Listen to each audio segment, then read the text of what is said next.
All right, hello everyone, and welcome to Power Hour. I'm Laura Rogers, and today's topic is going to be creating document templates, presentation templates, different types of templates in Microsoft 365, and a couple of different ways that you can propagate those out and be able to use them in libraries and in this desktop software. So we're mostly going to be talking about content types, but I want you to know the sort of full range of ways to accomplish that. Here we go.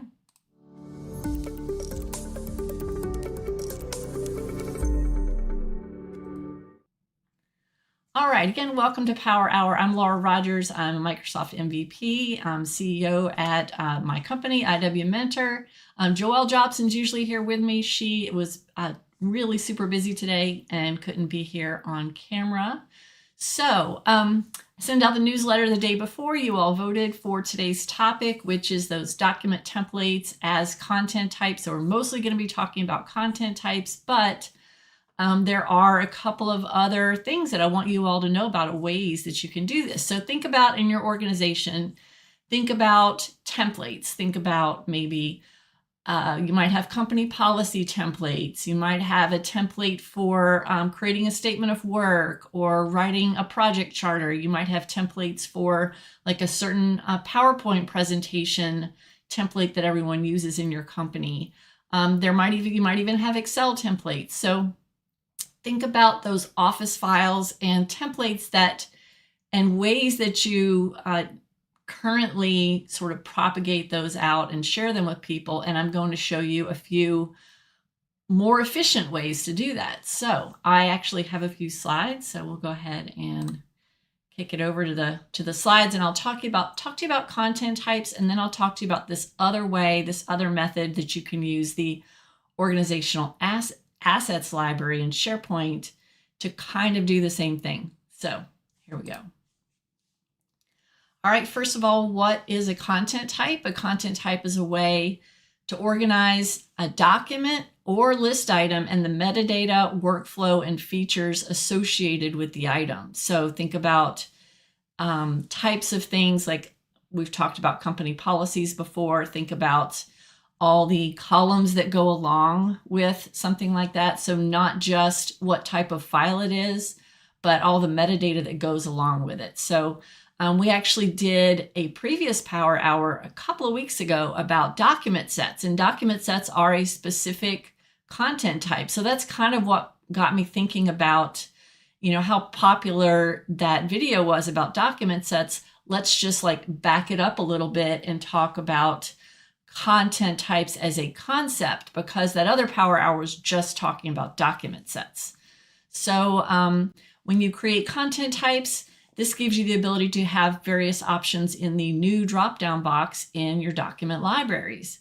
And so what I see a lot of organizations doing is I see them putting the templates in the library, just as files in the library. And then when people want to use the template, they do something kind of awkward, like open the file, do file save as, or they make a copy of it. But then you kind of risk somebody accidentally editing the template, and you have to do kind of all these weird things. And so what you can do with a content type is have those content types that you define listed on that new drop-down box.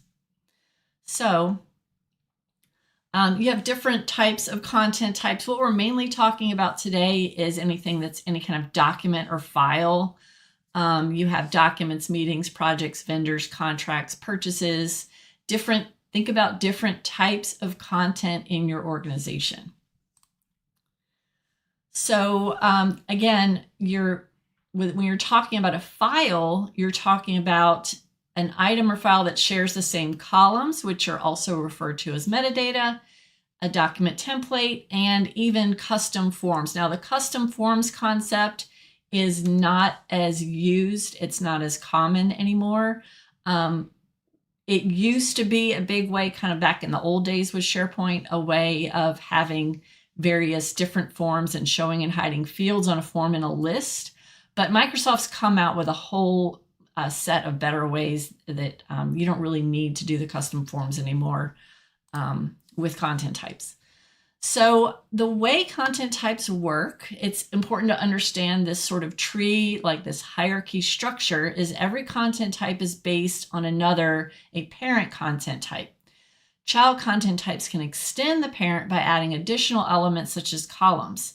So for example, with a document, any kind of file, your base content type is always going to be called document. Now, it's called document, but that could be a Word document, a PowerPoint presentation, an Excel file, anything that is a file in a library. That's document is the parent content type. So what I've done here is I want to show you that I created a couple of different child content types, like a sales file and a project file as content types, and the parent is the base content type is the document. And then the sales content type might have specific columns in it related to sales, like who is the salesperson associated with this file, or what is the sales region, and additional information like that. And a project might have things like a project date column, a project manager, additional information. So then I've got another child to those other child content types. So it's like grandchild. So we've got children of the sales content type might be like a proposal and a contract. So you're going to take whatever metadata that you have in that parent content type, and the child content types are adding additional metadata to it. And then like the project has got a couple of child content types too. Now, when you make changes in the parent content type, those get pushed out to the child content types. Changes made in the child don't get pushed up to the parent. So when I make changes, if I say, if I have something like a salesperson column and I change the column name, it's going to be a site column with a content type. If I change the column name here in the sales content type, it's going to change that column name in the children as well. It's going to propagate that change down. So, all right.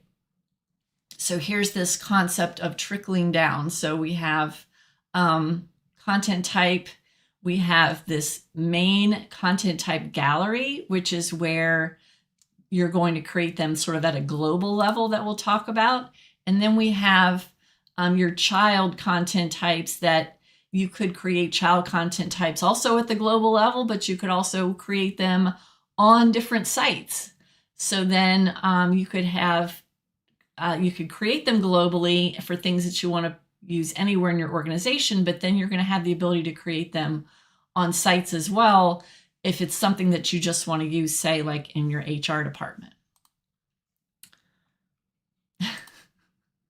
I created this slide probably at least 10 years ago. This is so funny. I don't even remember all this stuff in it. Okay, so inheritance, changes made in the parent content types are pushed to the children content types. Changes made in the children are not pushed to the parent.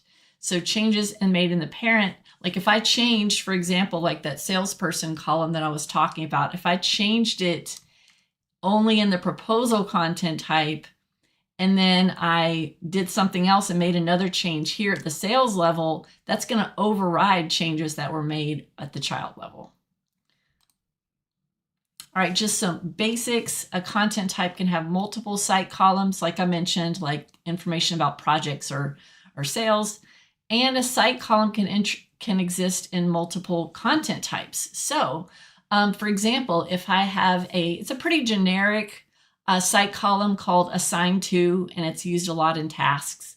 Well, you could have a company policy, and you could be assigning your company policies to people. So in your company policy content type, you might add the assigned to column to it, even though you're also using assigned to over in another content type, another list somewhere else. So you also have this concept of site columns that you can just recycle them if you have the same name, or even if you have think about like statuses. Think about a list of choices. You have a list of statuses like pending, new, closed, active, things like that. If you create something like that and it is a standard across your company. You could have that as a site column, and then anywhere you use the status as site column, it's going to have that exact same set of information in it. So that could be a good time saver for stuff like that. All right, so we have global, we have default content types that are included with SharePoint. They're going to be there already. Everyone has these. And then we have this content type gallery, used to be referred to as a content type hub, which was a pretty different the way it worked. And then so you're going to be going to the admin center. So you have to be a SharePoint admin to do content types created in the admin center in the content type gallery. And then, but when you do this, they're going to be available in all sites. So when you create a content type in the main content type gallery, you don't have the ability to select specific sites it's going to be available in.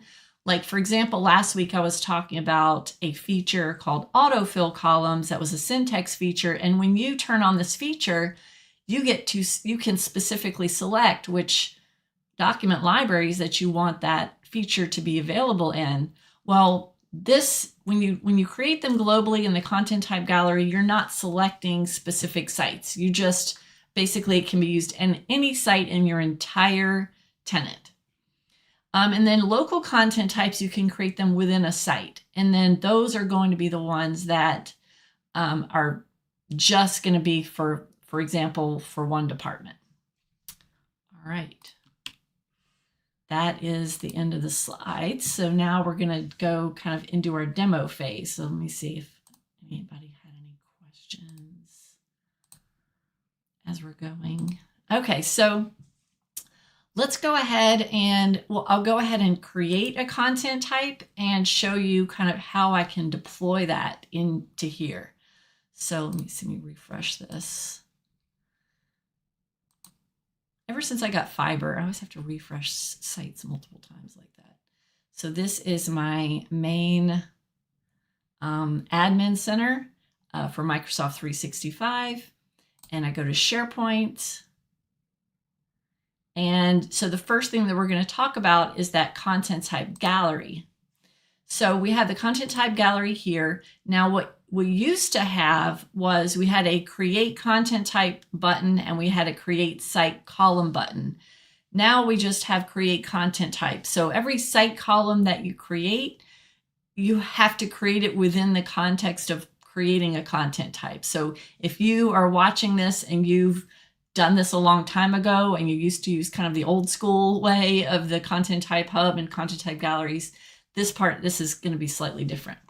So the first thing that I'm going to do is I'm just going to open Word and create some sort of template. So I have in Word, I have all these little cute templates that I can pick from. And I'm going to say I want a, Employee of the Month. Yes, an Employee of the Month award. So I'm going to say, so this is going to be my template. So I'm going to save this. Actually, I want to probably take the person's name out of the template there so you can type whoever's name it is. And then I'll just say File, Save As, and I'll just save it. I'll just save it to my desktop. Employee of the Month. All right, so then I'll create a content type for Employee of the Month. So Employee of the Month. And then this is an award. All right. Then it has these little categories really just kind of down the page. I'm just going to use this default custom content types category. This is the parent content type concept. Let me zoom in a little bit. Okay. So this is that parent content type that I was referring to. Now, the other day when we did the document set content types, this is not what we selected. I'm going to select document content types here and then choose document. There's a ton of stuff in here. Most of it you're never ever going to need to look at or use. So just know that when you create any kind of file content type, again, it can be PowerPoint, Excel, whatever, it's still a document content type. And so I'm going to say document content types, and then let's see, what are some other ones? We have folder content types. See, some of these are really, really old. Like some of this stuff is like residual from classic SharePoint. So yeah. All right, I'm going to create document and then click create. And it did this to me earlier. I don't know why I did an unexpected error. So let me just refresh that. I'll just try it again. I created one earlier just in case that happened, and it worked fine. So I've got one right here just in case. I'm not sure what that error was about. So employee of the month.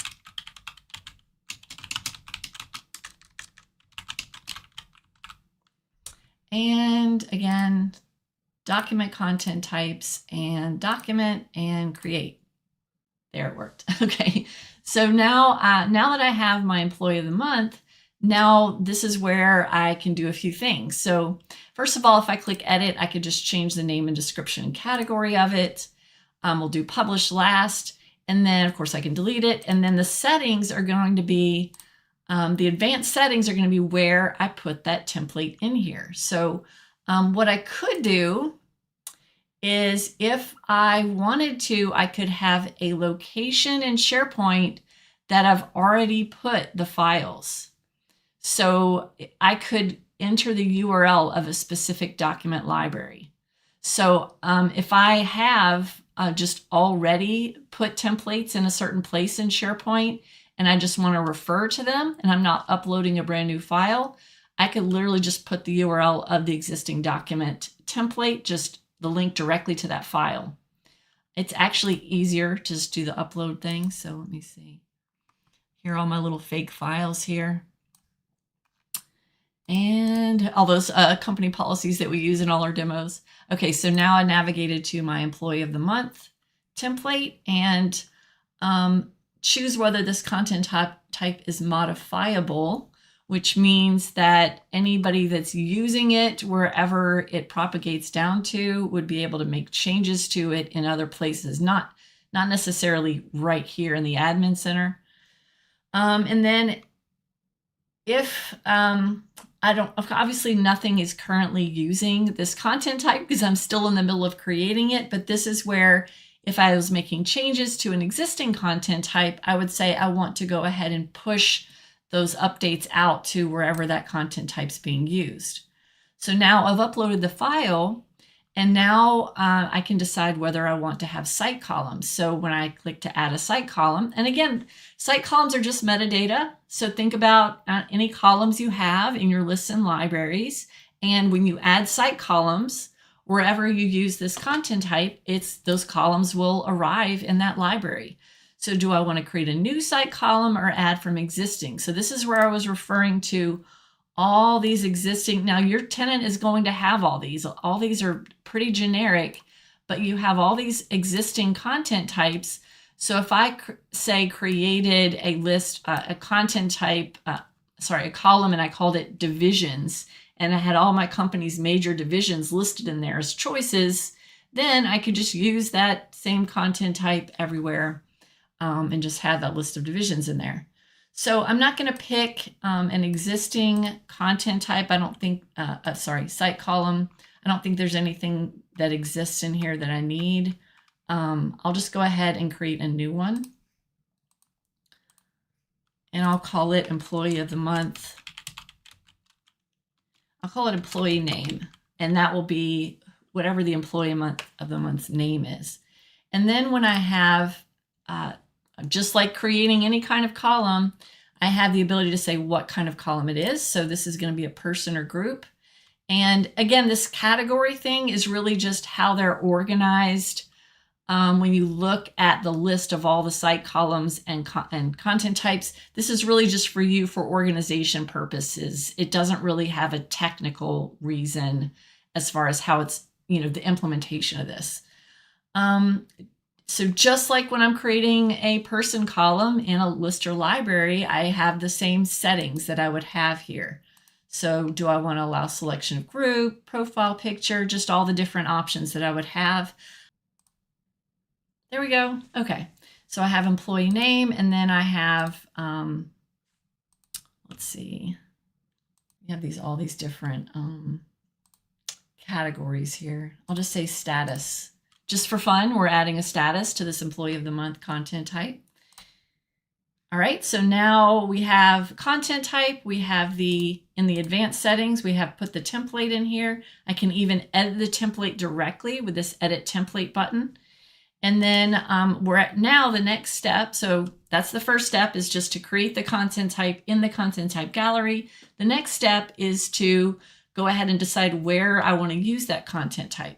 So I'm going to go over to my Power Hour, and I could use this in any of my libraries. I could add this to any library that already exists. Now, just to kind of keep this nice and clean and not have just all this other stuff in here from other demos, I'm going to go ahead and create a new library. And I'll just say Employee of the Month. I'll just say employees. I don't want to confuse the content type name with the name of the library. They don't have to be the same. So now if you've ever done this before, you're going to realize that this is Microsoft's actually created a new way of doing this, which is so much easier. All I have to do is click Add Column here. And this is how I add my content type to the library. So I click Add a Content Type. Huge, right? Okay, so before it was like 10 additional clicks to get to do this. So I say add a content type, and then I choose my content type.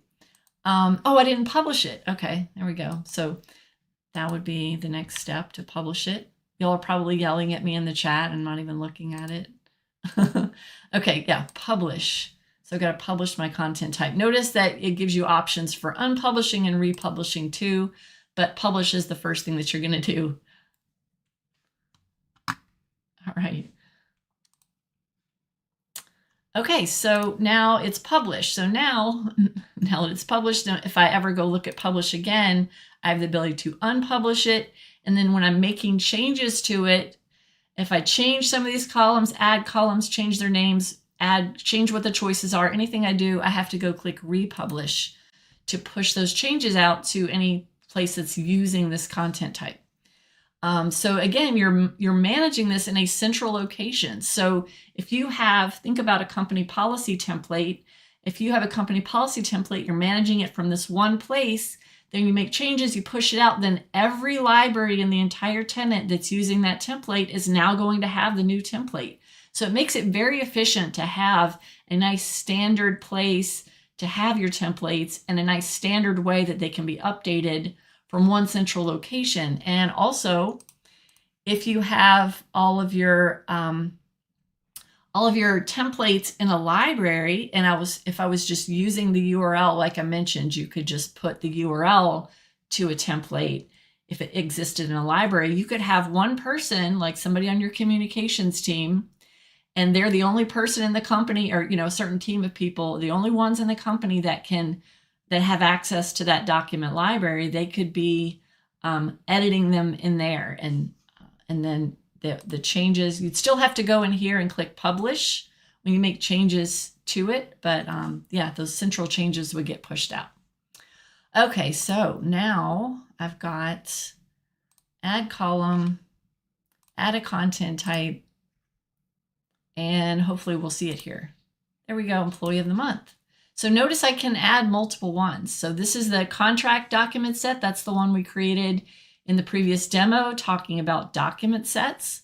But you could add multiple just for fun. I'll just add all 3 of these. So now it says updating 3 items.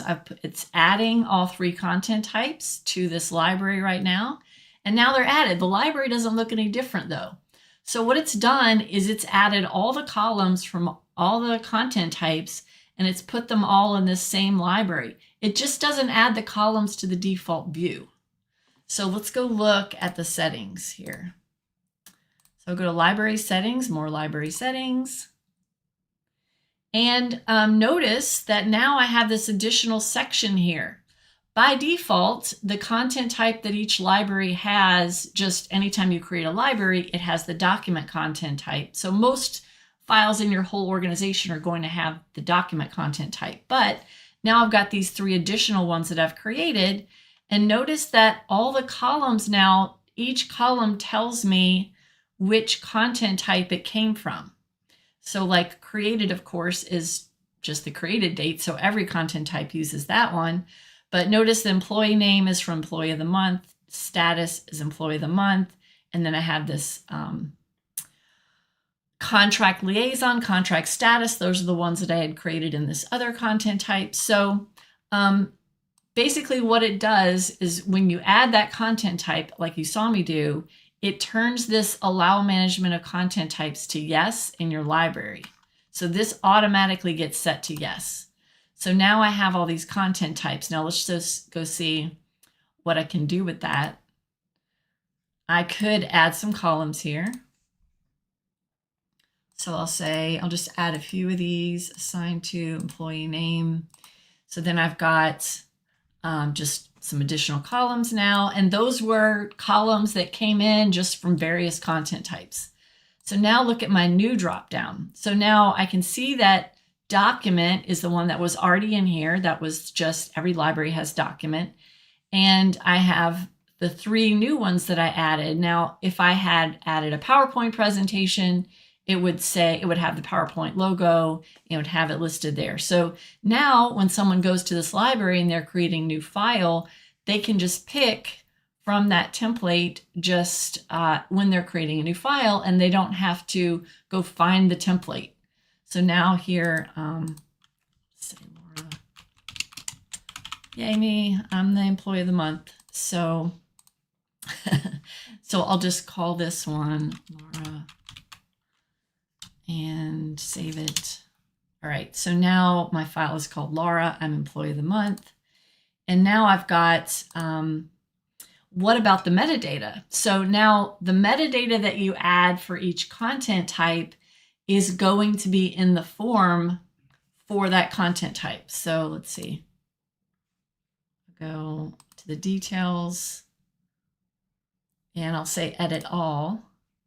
Now, so here's the name of the file, the title of the file, employee name. This is that people picker that I created.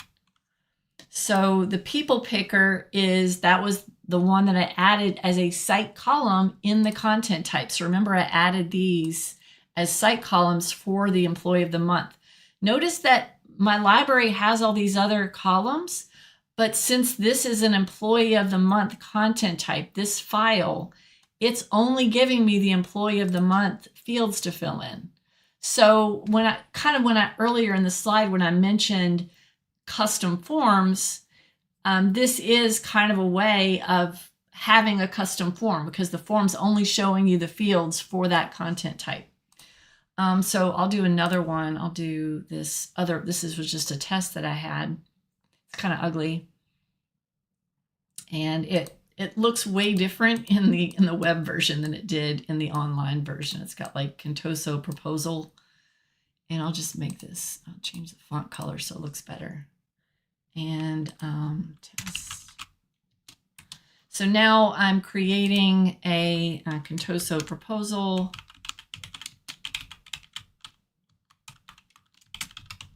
Whatever, just making up a title. And then I'll go ahead and, so that's saved. So now I've got a proposal, and so my proposal is going to have different fields. So when I click over here to edit the fields, notice that I've got the proposal is going to be assigned to somebody. So I've got an assigned to, and I've got a category, IT. Lisa says, how do you change the options for a choice field? Well, let's do a choice field. Let's do one of those. So let's see, did I have, see the contract document set? I think I had created it at the site level. So I'll show you how to change the options for a choice field in a second, but I want to talk about the different levels. So first of all, while we're still here in the library, just notice that we have, you can see different fields are filled in. Now, you have a content type column. Content type column apparently is not in the that little modern list of columns. So I'll go to my view. This is my all documents view that I Oh, notice, look, it created a new view for each content type that I added. That's another little bonus. So I'll go to my all documents view, and I want to see content type. There we go. So I've got content type is a column now. And so I can see what content type each thing is. And then also notice, and this is not this is something that it didn't used to do, is it actually created a new view for each content type that I added. So I've got the employee of the month content type has just the employee of the month columns, and the document test 1 has just the columns that I added to that content type. Notice that in my content type gallery, see, here's document test 1, and it's buggy again.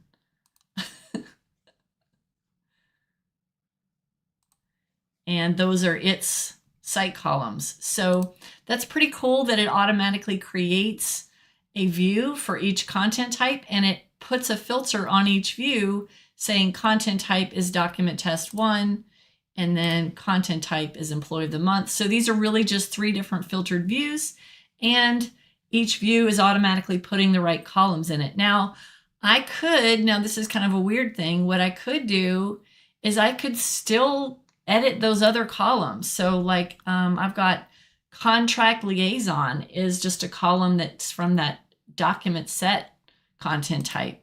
But I could fill that in for something that is a document test 1 content type. So if you're in grid view, you can edit whatever fields you want to, but that custom form, let me go to the details again,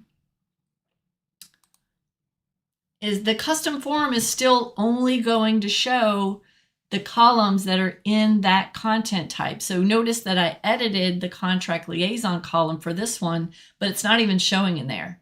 So I would actually have to change this content type to something else to be able to see, other columns that I wanted to see there. So that's kind of interesting, right? Good to know. Now, another thing in here is that I can go to library settings. There's one more thing in here with content types, and I could actually delete this document content type. Now I could hide it from the list, or I could just completely delete it. Now, if you have files in that library that are the document content type, it's not going to let you just delete the content type. So you would actually have to go to each, if you had a bunch of files in here, you'd have to go to each file and change it to a different content type other than document before you can just delete the document content type. So notice it's not there anymore. Another thing I can do besides delete them is I can rearrange them in here. So I can change new button order and default content type. So like maybe I want employee of the month to be first. So I'm rearranging the order of them. Maybe I still want contract document set to be there. I still want the files that are already of that content type to be there. I just want to hide it. So this is how you can rearrange them. And the first one that you have listed is going to be the default. So let me see. So now I've got new, and then employee of the month, I moved it to the top. And then if I just straight upload some random file off my computer, it's going to become employee of the month content type, because that's the first one listed, that's the default, and it's not going to have that template. So just kind of some extra things to know. Now another level, so I showed you, going to this content type gallery. Well, you don't have to be an admin, you don't have to be a SharePoint admin to be able to use content types. You could just do them directly in a site. So I'm in a different site now, human resources, and I'm going to go to my site information, all site settings, and here's my site columns and site content types. So just the difference here is that when you're at that global level, you don't have 2 different buttons, you just have content types. And like I mentioned, it's just a little more awkward to be able to just only add site columns, because you can only do it in a content type. So now I'm looking at the content type gallery in this site. So notice this is a different site that I was in. I was in the Power Hour site. Now I'm in a human resources site, but I have document test 1, which was created globally. I have employee of the month, which was created globally. And I don't have that other one, which was the contract document set, which I had created only in the Power Hour site. So what I can do is in human resources, I could create like, policies or HR PowerPoint presentation template or something like that. And I could just create it only in this HR site. And then all the libraries in this HR site would be able to use that content type, but then you wouldn't be able to push it up or push it to any other sites. And then everything else in here works the same way. I can click, this is inheriting from the content type gallery. I can click update if I want to like force a refresh from it. And then this is set to read, not edit in my settings for that one. So I can't edit it down here at this site level. All right, so a lot of different concepts here we have. Let me go back to just Power Hour site. Okay, so again, content types created can be created globally in the main content type gallery in SharePoint Admin Center. They can be created at various sites. And then when you create content types, you could use another content type as its parent, and that would get all the column information from the parent content type. And then you can, when you add them to libraries, it automatically creates views for each content type you add to the library with those columns in the views. And then it automatically adds, of course, all those site columns to that library. And then you have the ability to click the biggest thing is you have the ability to click the new button and pick which template you want to use. So now let's do, Lisa was asking about those choice columns. So I'm going to go back up to my employee of the month, and I'm going to say create a new site column. Employee of the month is going to have a favorite color. So I'll just say choice, and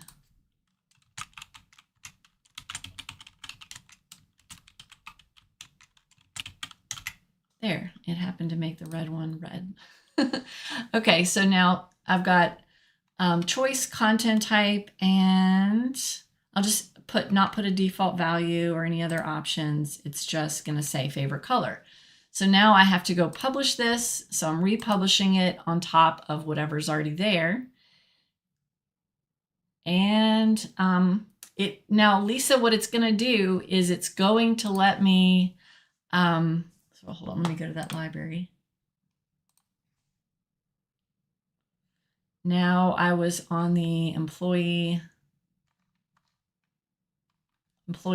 library where I added that document. We added 3 different content types to it.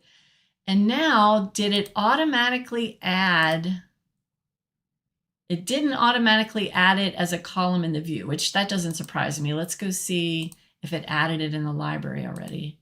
I'm not sure how long it takes to push it out. Favorite color. No, it's not in here yet. So let me go force it. Let's see. I'll go to the library settings again. Sorry, I keep going back to the library settings. Employee of the month.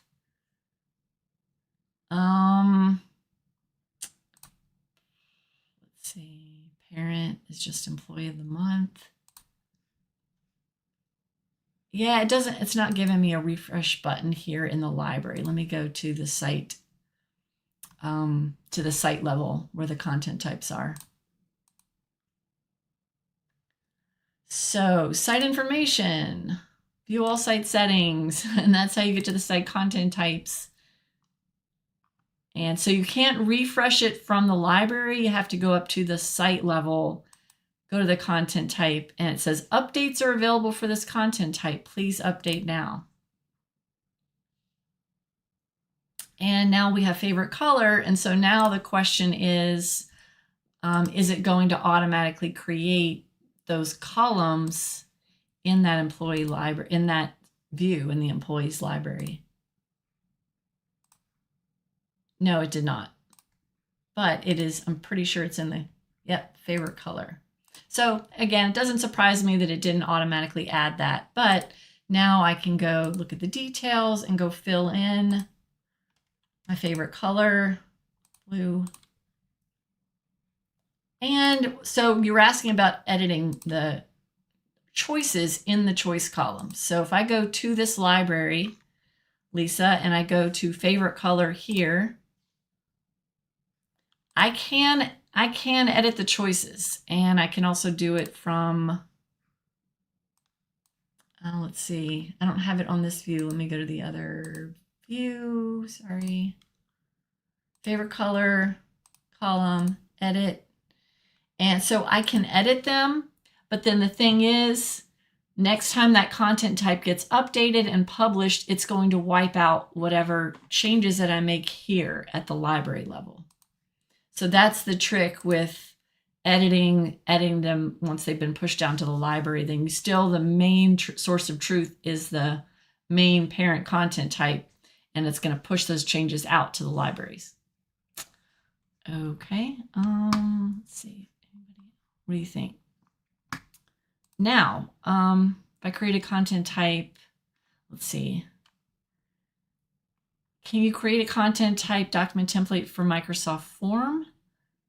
No, not that I'm aware of, because forms aren't in libraries. It's a totally different product. So if I create a content type at a lower site, but I realized I wanted to elevate it and use it globally, is there a way to import or copy? Nope. So you kind of have, that's one of those things where you kind of have to know to make that decision right off the bat and make it at globally if you ever think you're going to need it globally, because then it could get to be a huge mess if you start creating them kind of at various different sites, and then you create it globally, and then it's going to have a naming conflict probably, and it's just, I've kind of seen these get pretty messy. Now, another concept we have, and I put this in the notes tab, besides, and let me know if you have more questions about content types, but we have another concept. Now, we did another Power Hour before a couple of years ago about this concept of an organization assets library in SharePoint. So let me go over to my other tenant here. And what we did in this other Power Hour, and I'm not going to go over all these steps again, but what we did was we deemed this one library, Site Assets Library in my root site here, as the organization assets library for the whole organization. So what that does, just a real quick recap, is I'll just go to, oops, that's not a SharePoint page. I'll just go to a SharePoint page and show you what that looks like. So like here, I'll just go to a random page in SharePoint. And when I'm adding a image, say, anytime you're probably familiar with this interface right here. When you're adding images anywhere in SharePoint, in a library, on a page or whatever, your images, you have this same interface. But if you have deemed a certain library or multiple libraries as organizational asset libraries in your tenant, you're going to have those listed here. So now that one library that I said, this is the organization asset library, every single site I'm in SharePoint is going to have your organization as an option. It's going to have those specific company logos and things like that that I've determined, and they're all going to be listed here no matter where I am in the whole tenant. So that's what the organization assets library is. But another concept we have is that you can put templates in the organization asset library. So that's what I've done here is I went just to this site assets library and I just uploaded a couple of documents and presentations and things like that. And when you put those documents in there, then they're supposed, now I just did this like an hour ago.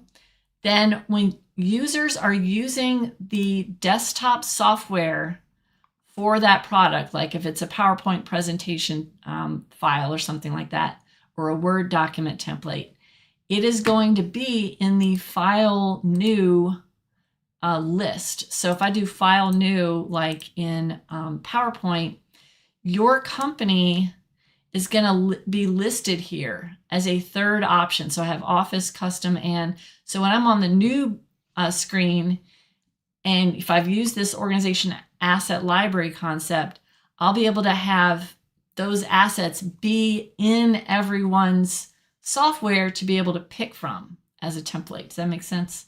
So let me see. And I put some links in the notes for this Power Hour, like a link to the old Power Hour that we did about organization assets library. Here it is. That was a long time ago. And then here are some Microsoft references.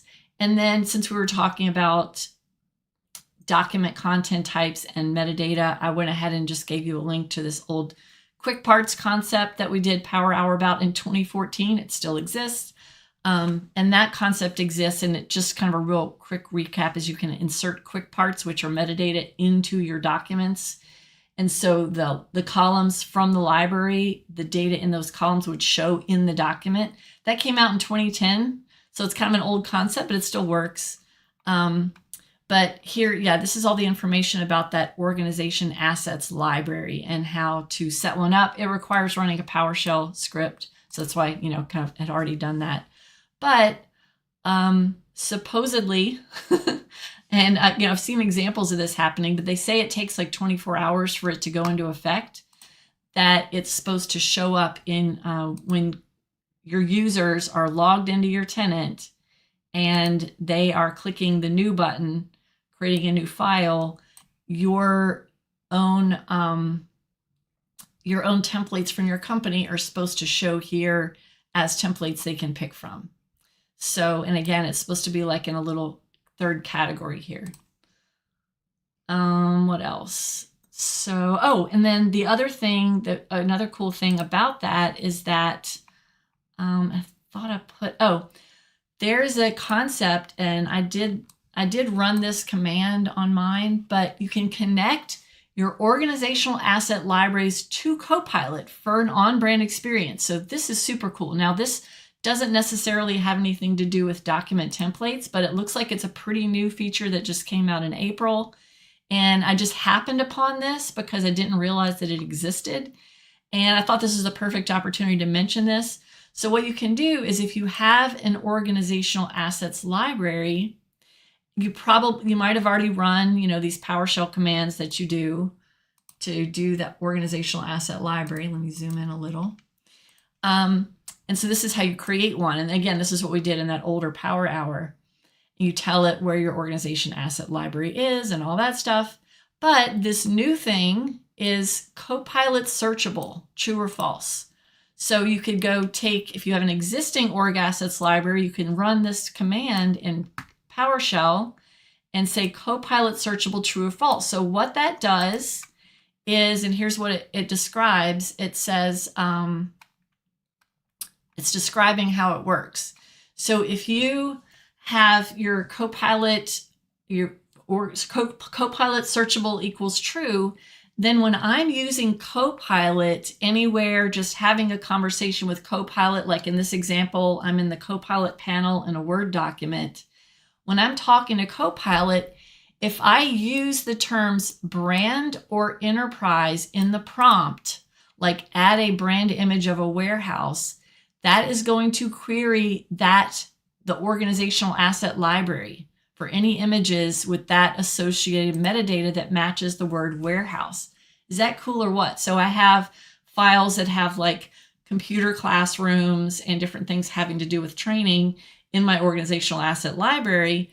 So when people are in documents working in Copilot or in presentations and they're wanting to use those brand predetermined brand assets, all they have to do is use the word brand or enterprise in their prompt. Isn't that magic? That is so cool. So let me switch it back here.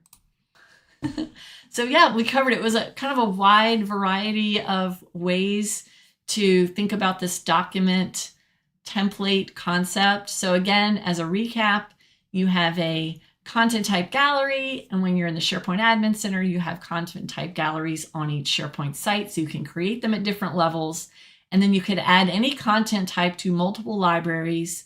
And then wherever you add that content type, it's going to add all the associated columns, and it's going to create a new view for each content type in that library. And then you'll be able to, the magic is that you'll be able to just click the new button and be able to use that content type in the library. So if you have something like a company policy template, but people are creating company policies just all over the place in different libraries in your tenant, you can add that content type so that it's available in the new dropdown.